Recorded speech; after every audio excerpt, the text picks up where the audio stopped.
It didn't start with an explosion of light or a triumphant press release. It started quietly, as many of the most unsettling discoveries do, with a flicker against the void.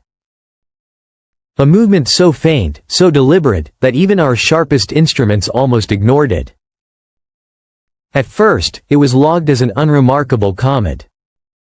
Then maybe an asteroid. But the more astronomers watched, the less it fit any category.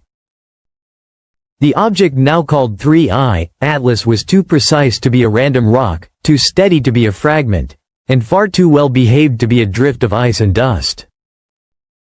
Memories of 2017's mysterious interstellar visitor, Oumuamua, returned to scientists.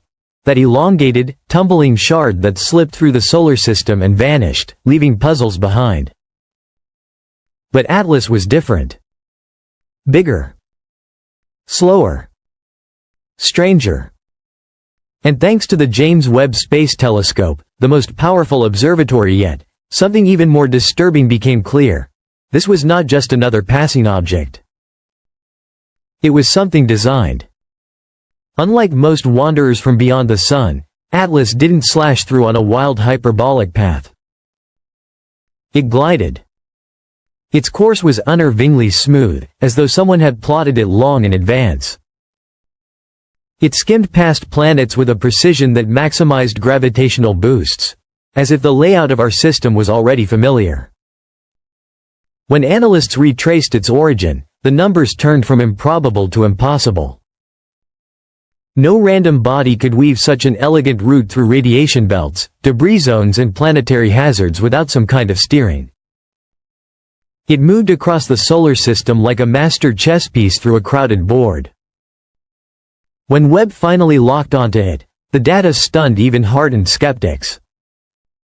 The thermal signature wasn't chaotic like a comet shedding ice. It pulsed, measured, rhythmic, like a beacon.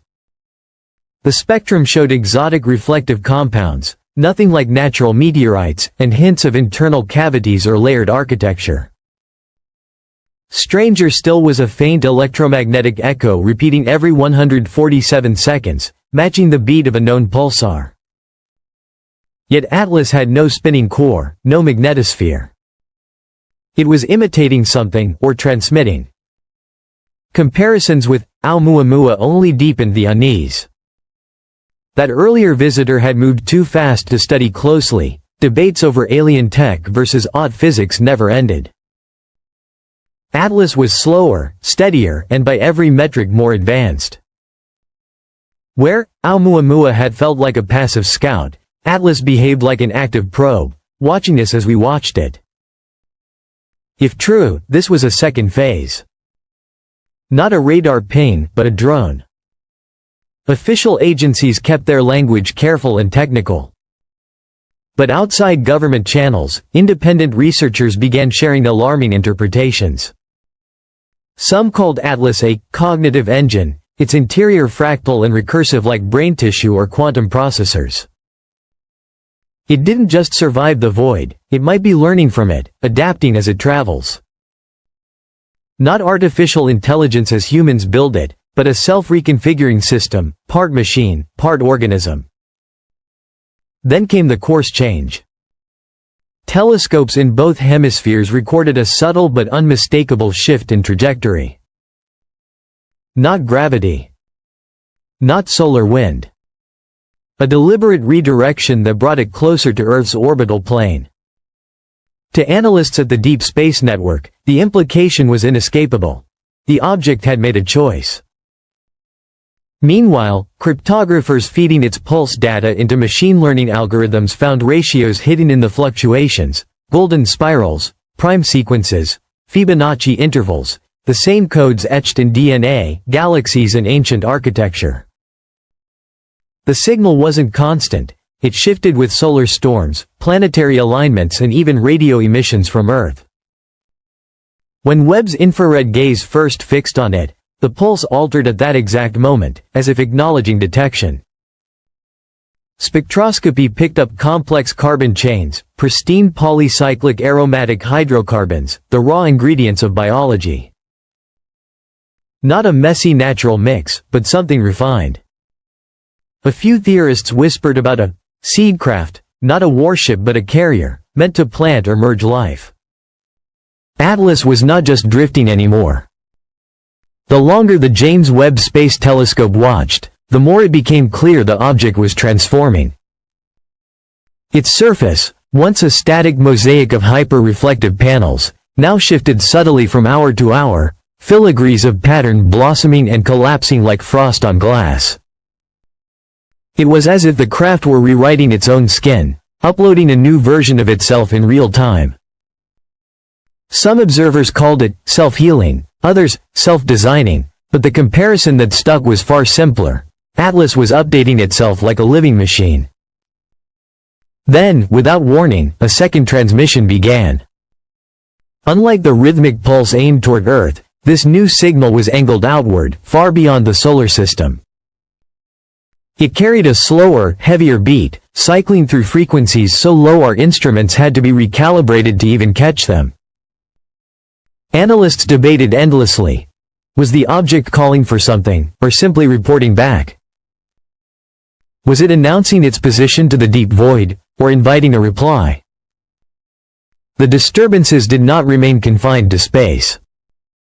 High above Antarctica, a classified balloon designed to monitor upper atmosphere anomalies caught a sudden, needle-sharp burst of microwaves. Its timing matched perfectly with Atlas's latest course adjustment. Almost simultaneously, seismic stations buried deep in the ice detected a sequence of ultra-low rumbles. These were not the crack and groan of shifting glaciers. They were pulses, identical in rhythm and pitch to Atlas's transmissions. Across multiple continents, magnetometers registered faint, synchronous flickers. Earth itself seemed to be resonating, like a struck tuning fork. Inside a dim office lined with star charts, a junior data analyst performed a routine overlay, plotting Atlas's trajectory on a digital sky map.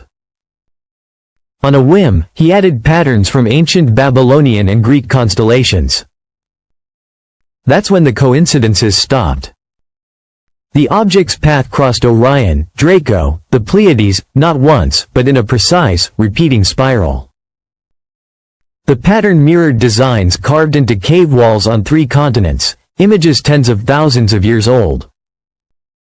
Some dismissed the match as pareidolia, the human tendency to see meaning in randomness. But others whispered that the trajectory itself might be a message, written across the sky in slow motion, legible only to civilizations advanced enough to notice. Radical theories multiplied. The most compelling framed Oumuamua and Atlas not as isolated visitors but as linked components of a long game. Oumuamua had been the lock, silent, inert, drifting past to test our response. Atlas was the key, active, adaptive, unlocking something hidden either beneath our planet or on the moon.